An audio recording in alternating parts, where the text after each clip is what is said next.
তো চলে আসলাম ভালোবাসার অধিকার গল্পের 11 নম্বর পার্ট নিয়ে। তো চলুন বেশি কথা না বলে গল্প শুরু করা যাক। গাড়িতে আজ ভরপুর রাস্তা, ট্রাফিকের অবস্থা বরাবরের মতোই বিদঘুটে। দলে দলে ছুটে চলেছে শিক্ষার্থীরা, পাশাপাশি তাল মিলিয়ে হাঁটছে তাদের বাবা মা, ভাই বোন কিংবা পছন্দের মানুষ। মনোযোগ দিয়ে এসব দেখতে ব্যস্ত নেহা। বৃষ্টি কিছুটা চিন্তিত, পরীক্ষার আগে একটু বিচলিত হওয়াটা স্বাভাবিক। তাদের সাথে যাচ্ছে সাব্বির আর জেরিন। বড়রা সবাই আসতে চাইলে ওদের মানা করে দিয়েছে। ওরা অযথা ভিড় করে লাভ কি? এমন তো নয় পরীক্ষা তাদের উপর নির্ভর করে, এতদিন যা পড়েছে তার উপর ভিত্তি করেই তো সব হবে। নেহার একটু মন খারাপ, জানে সে পাষাণহৃদয়ের মানুষটি তার কথা ভাবে না, তারপরও কেন যেন বারবার ওই মানুষটিকেই মন চায়। পরীক্ষা নিয়ে একটু দুশ্চিন্তা নেই নেহার, সে ভীষণ উদাসীনী আনমনা। রাস্তার ট্রাফিক লাইট দেখছে চুপচাপ। সাব্বির ওদেরকে সাহস দিতে নানান কথা বলছে। নেহা নিজ মনেই বলে ওঠে, যদি বাঁচবে না প্রণয়বি না তবে কেন সুর তুলো বেহায় এমন। গাড়ি এসে থামলো কলেজ গেটে। নেহা বৃষ্টির সিট একসাথে পড়েছে বলে দুজন বেজায় খুশি। গেট পেরিয়ে ঢুকছে অনেকে, সময় বাকি আরো কিছুটা। ট্রাফিকের কথা চিন্তা করে সময়ের আগেই বেরিয়েছে ওরা। নেহা গেটের একপাশে তাকিয়ে দেখলো মিহির দাঁড়িয়ে।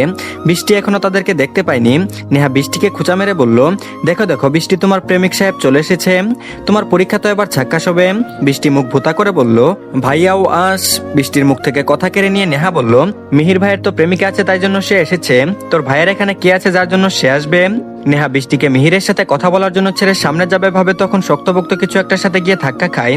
নেহা নিজের নাক ঘষে অনবরত, কোন খাম্বা চলে আসলো সামনে। পরীক্ষার আগে মেজাজটাই দিল খারাপ করে, নাকটা মনে হয় ভেঙে গেছে একেবারে। নেহার বিরক্ততে কুচকে যাওয়া মুখশ্রী একবার দেখলো কেউ মনোযোগ সহকারে। নেহা নাক ঘষা বাদ দিয়ে সামনে থাকা মানুষটাকে দু চার কথা বলার জন্য মুখ খুললো। নেহা হাঁ হয়ে তাকিয়ে আছে, কিছু বলতে যেন ভুলে বসেছে। নিখিল পকেটে দুহাত গুজে দাঁড়িয়ে আছে, নেহার দিকে তাকিয়ে চমৎকার হাসলো। মিহির বলল, বৃষ্টিকে করা তোর প্রশ্নটার উত্তর আমি দিয়ে দিচ্ছি তোকে নেহা। মিহিরের এখানে প্রেমিকা আছে আর আমার আছে বউ। নেহা চমকালো আর থমকালো। নিখিল তাকে বউ বলে সম্বোধন করলো। নেহা ভেবেই নিয়েছে নিখিল তাকে এতদিন ইগনোর করেছে, এখন সে আর এই ছেলেকে এত সহজে পাত্তা দিবে না। নেহা ওসব কথা বলে চট করে বলল, আপনার বউয়ের কাছে আসেন না হয় পরনারীর কাছে আসেন, তাতে আমার কোনো মাথা ব্যথা নেই। আপনি বারবার আমার নাকের উপর হামলা চালাচ্ছেন কেন, ওইটা আগে বলুন। সাব্বির সরু চোখে তাকালো। এতক্ষণ প্রেমিক যুগলদের প্রাইভেসি দিতে কিছুটা দূরে দাঁড়িয়েছিল ওরা। সাব্বির জেরিনের হাত টেনে এনে বলল, জেরিন বোন জলদি চল, রহস্যের গন্ধ পাচ্ছি। জেরিনের মতামত নেওয়ার প্রয়োজন সাব্বিরের কোনো কালেই পড়ে না। সে টেনে হিসড়ে নিয়েই আসে, মুখে বলে এটা নাকি ফর্মালিটি, তাই একবার বলেছে। মিহিরের সাথে কথা বলে বৃষ্টি এদিকে তাকালো, সাথে মিহিরও। সবার উৎসুক দৃষ্টির তুপের মুখে নিখিল। মিহির সন্দিহান কণ্ঠে প্রশ্ন করলো, কি করেছে এই গাদাটা?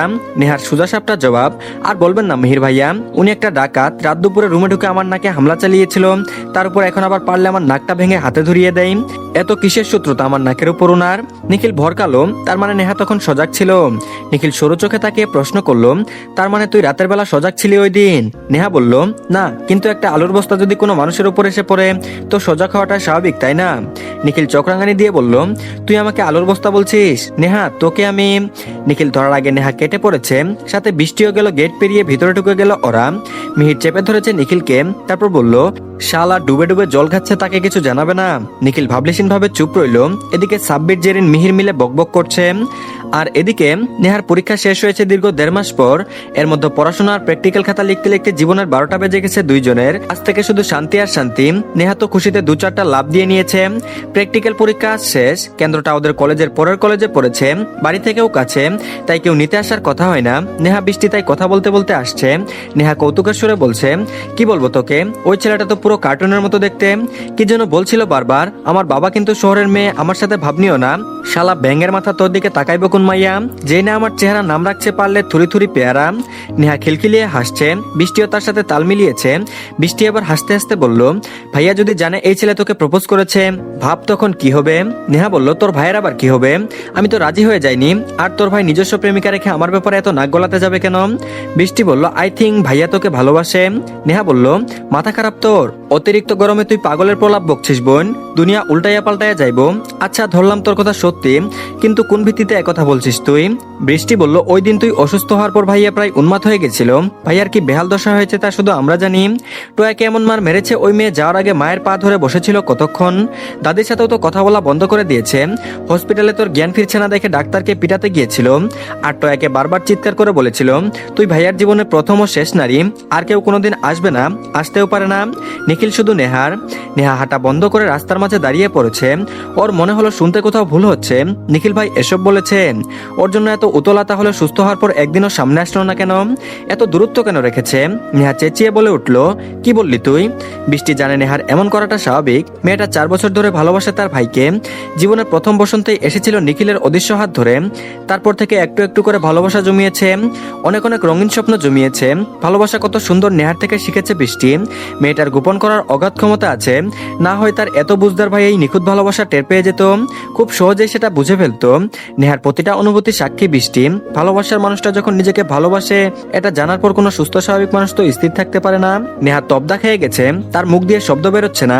মনে হচ্ছে অধিক সুখে আন্দাজে সে পাগল হয়ে যাবে। প্রজাপতির মতো নেচে উঠল তনুমন। মেয়েটা খুশিতে কেঁদে দিয়েছে। বৃষ্টি আজ তাকে থামালো না।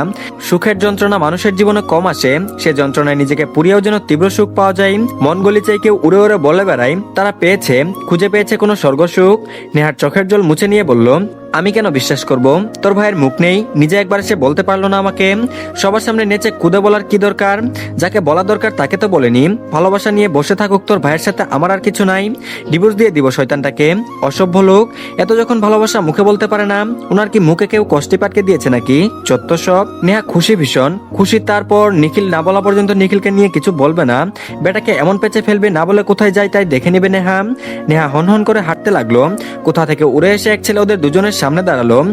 এ তো সেই মেয়র ফেয়ারের ছেলে পাবেল। তার বাড়ির সামনে চলে এসেছে তারা। এলাকার মানুষজন দেখলে কি ভাববে? বৃষ্টি নেহা দুজন মুখ চাওয়াচাই করলো। উটকো ঝামেলাটা আসলো কোথা থেকে হঠাৎ? পাবেল তার উস্কো খুস্কো চুলগুলোতে হাত চালালো। বাইকের পাশে দাঁড়িয়ে তার আরেক বন্ধু নেহার সামনে এগিয়ে দিল একগুচ্ছ লাল গোলাপ। নেহার নাকের ডগায় তেজ, বিরক্তির সীমা আকাশ ছুঁই ছুঁই। তারপর বলল, এই ছেলে নির্লজ্জের মতো বারবার সামনে চলে আসো কেন? তোমাকে না করেছি আমি একবার? কথা কানে ঢুকে না? ছেলেটা নেহার হাত চেপে ধরলো আচমকা। এরকম হওয়াতে বৃষ্টি নিজেও কিছুটা ভয় পেল। আশেপাশে সবাই তাকিয়ে আছে, কিন্তু কেউ এগিয়ে আসছে না। আজকাল এসব অহরহ হচ্ছে, লোকগুলো ভেবে নিয়েছে প্রেমিক প্রেমিকার মামলা। তারপর বলল, আমার বাবা মেয়র, চাইলে তোকে তুলে নিয়ে যেতে পারি। তুই তা জানিস? আমার ক্ষমতা সম্পর্কে কোনো আইডিয়া আছে তোর? নেহা বিদ্রুপের সহিত হাসলো। রেনিঝিনি কণ্ঠে ঝঙ্কার তুলে বলল, তোর বাপ মেয়র, কিন্তু তুই ভাবখানা এমন দেখাচ্ছিস তুই নিজে মেয়র। শালা চুনোপুটি, কচু করবি তুই আমার। বৃষ্টি চেঁচিয়ে বলল, নেহা থাম তুই। এই পাবেল, ওর হাত ছাড়ো, না হয় বলে দিচ্ছি তোমার এই হাত আর পরের দিন খুঁজে পাবে না। নেহা একটা ঝটকা মেরে পাবেলের থেকে হাত ছাড়িয়ে নিল। হাত উঁচিয়ে চর মারতে গিয়েও নামিয়ে ফেললো। হঠাৎ করে গদগদ সুরে বলল, আরে পাবেল, কি করি বলো তো ভাই? কিছু মনে করো না আমার কথায়। তোমার দেওয়া ফুলগুলো তো কোনো দোষ করেনি, এগুলো আমি নিতেই পারি। তবে একটা কথা, তুমিই বলো, জোর করে কিছু হয়? তুমি আমাকে পছন্দ করতেই পারো, আমি তো করি না। পাবেল বলল, তুমি কি অন্য কাউকে পছন্দ করো? নেহা যেন প্রশ্নটার অপেক্ষাতেই ছিল। এখন নেহা তো এই পাবেল নামক শত্রুটাকে বাসায় দাওয়াত করে খাওয়াতে ইচ্ছে করছে তার। নেহার কণ্ঠস্বর কিছুটা বাড়লো, লাজুক লাজুক ভাব ফুটিয়ে তুললো মুখে সাউবিলি সহজ স্বীকার উক্তি। তারপর বলল, আমি কাউকে পছন্দ করি বললে ভুল হবে। আমি একজনকে ভালোবাসি, ভীষণ রকম ভালোবাসি। বৃষ্টি ঠেটার মতো দাঁড়িয়ে দেখছে সব। নেহা এই ছাগলটার সাথে ভালো করে কেন কথা বলছে? হঠাৎ বুঝে আসছে না তার। নেহার কথা শেষ হতেই গম্ভীর কণ্ঠটা শোনা যায়। তারপর বলল, কাকে ভালোবাসিস তুই? নিখিলের কপালে ভাঁজ, কপালের দুপাশে রক ফুলে ফেপে উঠেছে। শার্টের হাতা গোটানো, মুখের হাবভাব বলে দিচ্ছে রাগে টাইটুম্বুর অবস্থা। কালো রঙের শার্ট পরিহিত রাগান্বিত যুবকটির উপর আবারও প্রেমে পড়ল নেহা। চোখ বন্ধ করে একবার নিজের হার্টবিট গুনে নিল। মনে মনে একবার বলে নিল, আপনি এত গুড লুকিং কেন নিখিল ভাই? এই রূপের জালে আমাকে ফাঁসিয়ে দেন কেন বারবার? মন চাইতো টুপ করে গিলে ফেলি। আপনাকে রাগিয়ে দেওয়া তো আজকে থেকে কেবল শুরু। ঠুট কামড়ে একবার হাসলো নেহা। নেহার হাসি দেখে নিখিলের মেজাজ বিগড়ে গেল। এগিয়ে আসলো আরো দুকদম। তারপর বলল, বল কাকে ভালোবাসিস? নেহা ভাবলেশীন কণ্ঠে বলল, আপনি কাকে ভালোবাসেন ওটা কখনো জানতে চেয়েছি আমি? আমারটাও বলবো না আমি? নিখিল দাঁতে দাঁত চেপে বলল, ফুলগুলো হাত থেকে ফেল বলছি। নেহা বলল, না, আপনার কথা কেন শুনবো আমি? কে হন আপনি আমার? নিখিল বলল, বাড়ি এসে জানাচ্ছি, এখন এখান থেকে যা। নিখিলের কণ্ঠে আগুন ঝরছে যেন। নিখিল দ্বিগুণ চেঁচিয়ে বলল, বৃষ্টি বাড়ি যা বলছি। বৃষ্টি নেহার হাত ধরে এক প্রকার দৌড় লাগালো। নেহা তো হাসছে মিটিমিটি, হেসেই চলেছে সে। ইস, মুখ্যম একটা কাজ করেছে আজ। নেহাকে এত টেনশনে হাসতে দেখে বৃষ্টি বিরক্ত। বাড়িতে এসে ভাইয়া যে কি করবে কে জানে। বৃষ্টি বলল, তুই থামবি? ভাইয়ার সামনে এত কিছু কেন বললি? কি পরিমাণ রেগেছে তুই দেখেছিস? নেহা বলল, রাগাতেই বলেছি। তোর কি মনে হয় হঠাৎ করে ওই পাবনা ফেরত রুগীটার সাথে আমি এমনি এমনি ভালো করে কথা বলেছি? মোটেও না, তোর ভাইকে দেখেই তো করেছি। এবার বুঝুক কেমন লাগে। ইস, ভেবেই ভালো লাগছে। আমি কাকে ভালোবাসি এটা জানতে তোর ভাই একদম চিড়েচ্যাপ্টা হয়ে যাবে। আমি বলবো না, দেখি কত ভালোবাসা তোমার ভাইয়ের। বৃষ্টি বলল, আমি ভাবছি ভাইয়া পাবেলটাকে কি করে। নেহা বলল, যা খুশি করুক, পরীক্ষা শেষ, এবার চিল কর, তোর ভাইয়ের কথা একদম বলবি না, একটা যাতা অবস্থা। আর এদিকে সাব্বির জেরিন রূপ মনোযোগ দিয়ে পরীক্ষার হলে কোথাও কি যেন খাটছে। কোন স্যার সুন্দর, কোন ছেলে কোন মেয়েকে প্রস্তাব দিয়েছে এসব শুনছে। নেহা হাত নাড়িয়ে নাড়িয়ে সব ব্যাখ্যা করছে, মাঝে মধ্যে বৃষ্টিও তার সাথে তাল মিলাচ্ছে। রূপ বলে উঠল, তোমরা পরীক্ষার খাতায় লেখা বাদ দিয়ে সুন্দর সুন্দর স্যার খুঁজে বের করছো, পাস করতে পারবে তো নাকি? আমি তো খাতা ছাড়া কিছুই চোখে দেখি না পরীক্ষার সময়। তো ধন্যবাদ সবাইকে, এই পার্টটি এই পর্যন্ত।